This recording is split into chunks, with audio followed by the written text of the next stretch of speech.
Morning, everybody. Give me just a second to get all set up here.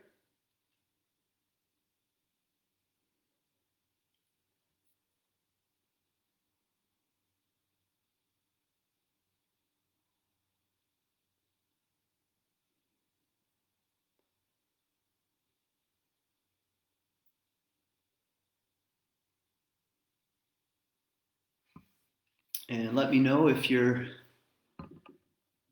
joining us, C3 people, and anyone else for that matter.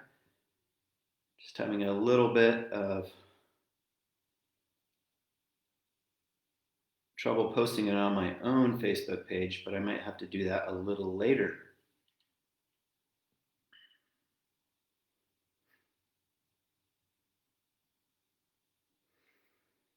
Okay, I'll do that later. I'll just speak this morning on the C3 page instead of on my own.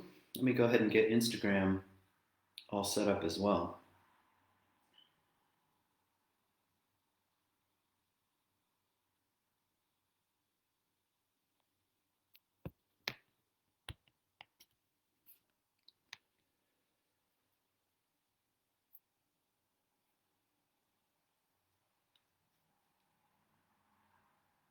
Okay. Morning, everybody. It's hard to even know where to start. Oh my God. What a week. What happened? Where are we? What world are we living in? I am I'm in a strange spot, I'd say. Typically, um, when it comes to public speaking, when it comes to what I do every week, I have a general outline, and and I have something like that today. At least I had something like that today. But as the week progressed, I felt sort of more and more that I wanted to write out my talk this morning, which is not something I do very often. I mean, write out word for word.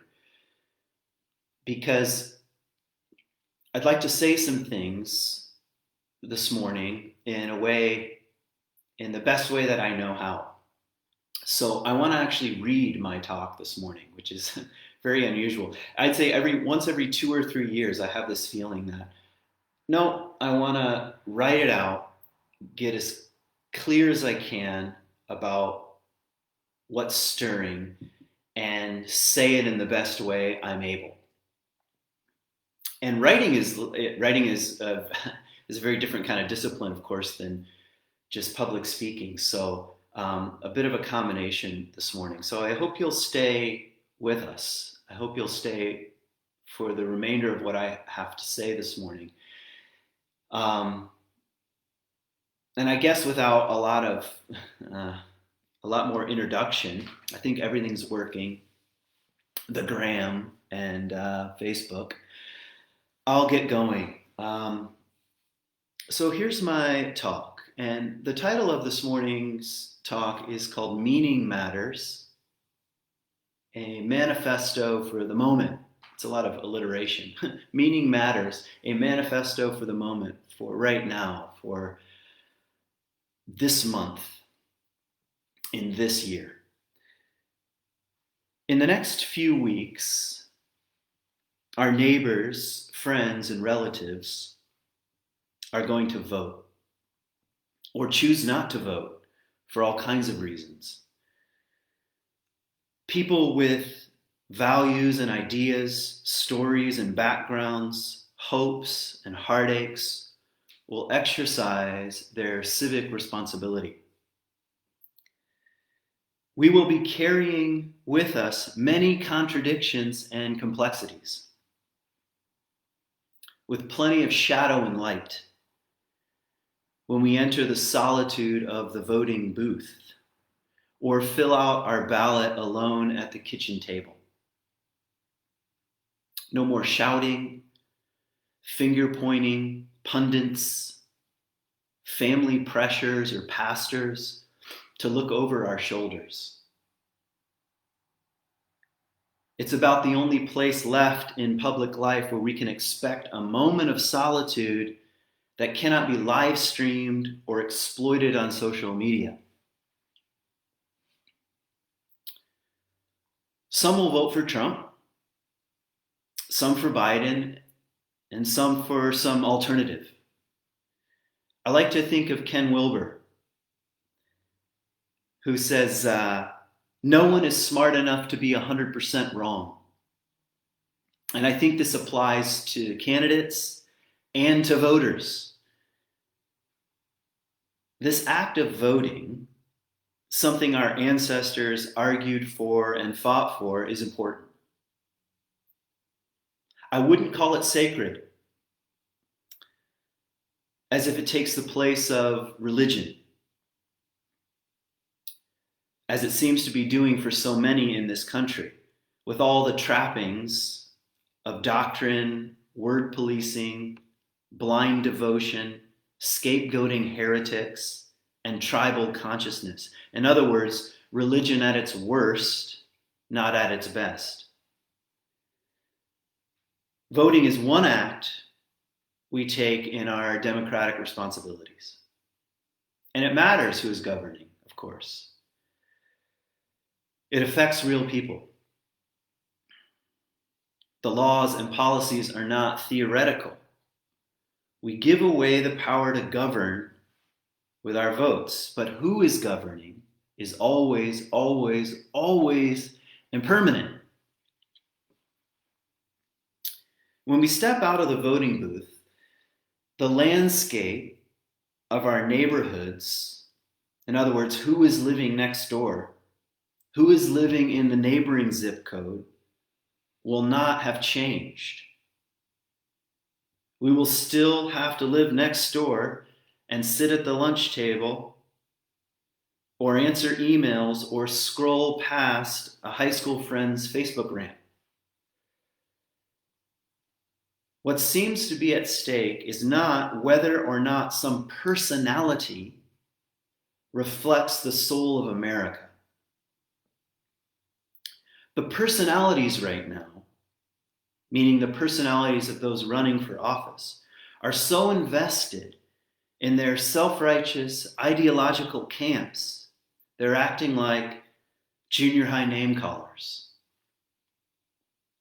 And many of us, myself included, are following suit. But most of us, in moments when we sober up, want to be better. And all of us have the capacity to be better. And this morning, I think, in my view, is a chance to sober up.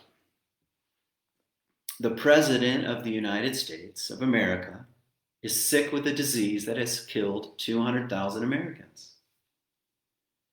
This is not good news. It's not good for him. It's not good for his family. It's not good for our fractured political system. I hope we can find the heart to wish him well and separate all the toxic posturing from the ordinariness of human life. The soul of America, it seems to me, the soul of America is a grand experiment in which the right and the left,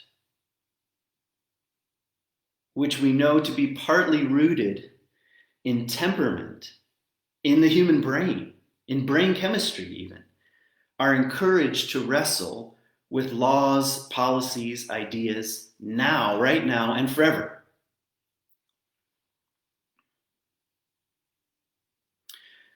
We struggle to understand our shared values, our history, and a vision moving forward together. This is what makes America great, in my view. We can imagine a country where freedom of thought, freedom of religion, freedom to have no religion, freedom of speech is universal and is given away to everyone.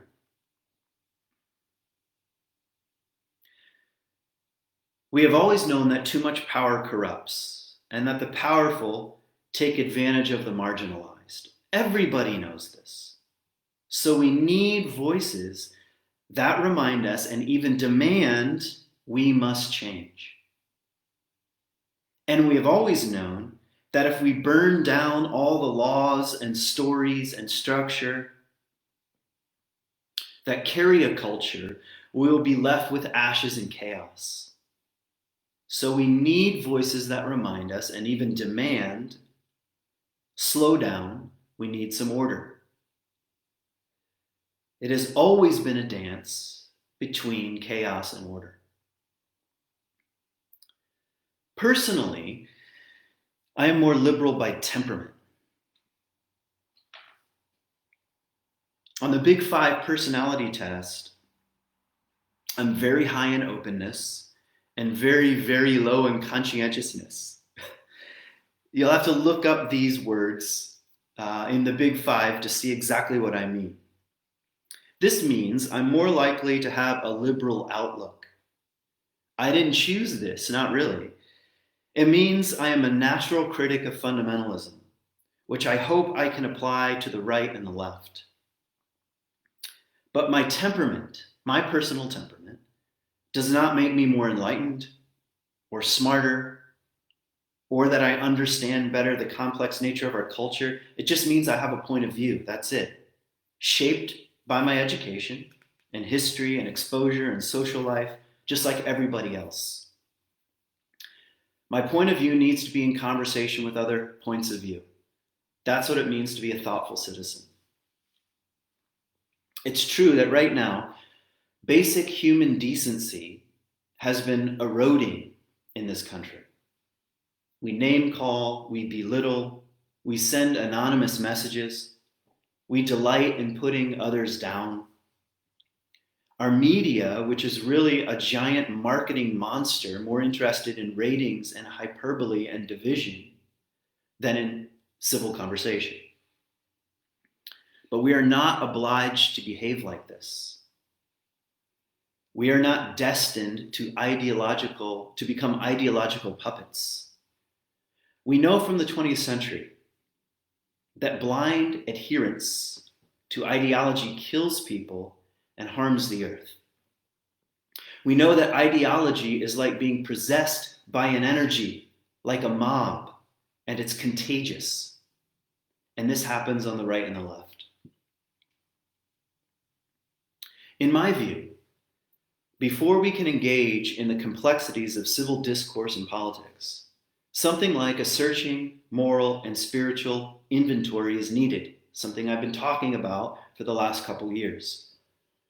It's a non-negotiable if we want a more sane world.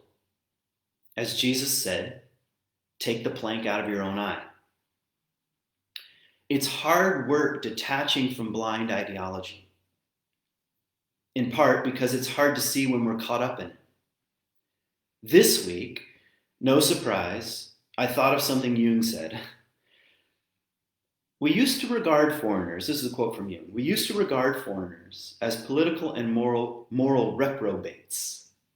But the modern person is forced to recognize that he or she is politically and morally just like anybody else. Whereas formerly, I believed it was my bounded duty to call others to order. I must now admit that I need calling to order myself, and that I would do better to set my own house to rights first. Perhaps the best word for what's needed is humility. Humility means something like close to the earth, or I might add, close to the decomposing earth. It's a posture to inhabit and to cultivate. No one is naturally humble, not in the way I mean it here. Being humble is not being silent or playing both sides or failing to access desires or opinions. It's incredibly humble to say, this is where I'm coming from, as best I can tell. Then we must work at admitting I might be wrong. This posture is, of course, missing from the public square, but it does not have to be missing from our daily life. I don't live next door to the White House. I will never meet those who are in power, but my actual neighbors are not going anywhere. Most of what matters to my children and me is surprisingly local. And many of the changes that are possible, which make the world a little more inhabitable, are pretty close to home. I'm learning to embrace my own contradictions. As Walt Whitman says, do I contradict myself? I contain multitudes. As I get closer to these inconsistencies, with a posture of grace and humility, I find it a little easier to extend such grace to other people, my actual neighbor, and possibly to the wider world. This is the movement of a growing consciousness in the 21st century. It looks like moving from egocentric to ethnocentric to world-centric, or even more simply, from a me-centered world to us. I live my life in widening circles that move out across the world. That's Rilke. This also means increased levels of complexity. Evolution moves from simple to complex. Evolution moves from simple to complex.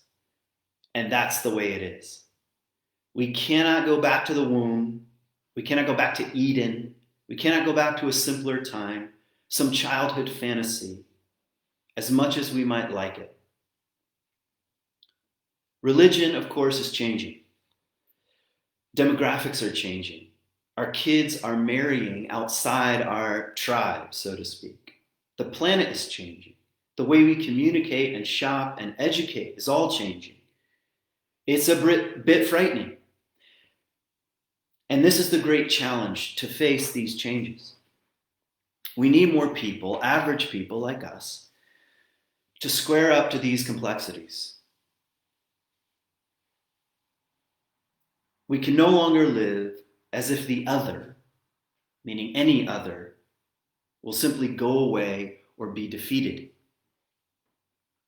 I want to work hard at formulating a place to stand that is both honest and fierce, as well as humble and open to listening. I don't expect the political climate to follow suit, but I'd like to take responsibility to do it myself and believe that it matters. Meaning matters. I plan to keep pursuing meaning. And this brings me to my new series, which I'm calling Meaning Matters, 12 Words for 12 Months. And I plan to take one word per month to muse on and to contemplate and to learn from, because meaning matters and meaning requires conversation. Even long conversation, even year-long conversations. So I hope you'll join us over the next year here at C3 as we work through one word per month. Language is slippery business. Words have multiple meanings, and their meanings can change. Meaning can be cheapened. We can refuse to give others the benefit of the doubt. We can police language, as if by controlling how people speak, we can keep the world the way we see it.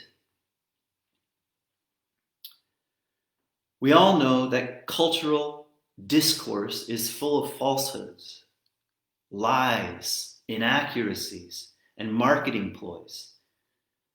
Our news sources are full of privatized points of view in the name of truth. I don't know if you saw this, but Tucker Carlson, the Fox News person, was recently sued for slander. He won the suit, listen to this, because his lawyers claimed his show has a, quote, general tenor of not stating actual facts. He uses, quote, exaggeration and, quote, non-literal commentary. His words are, quote, loose, figurative, and hyperbolic. Wow!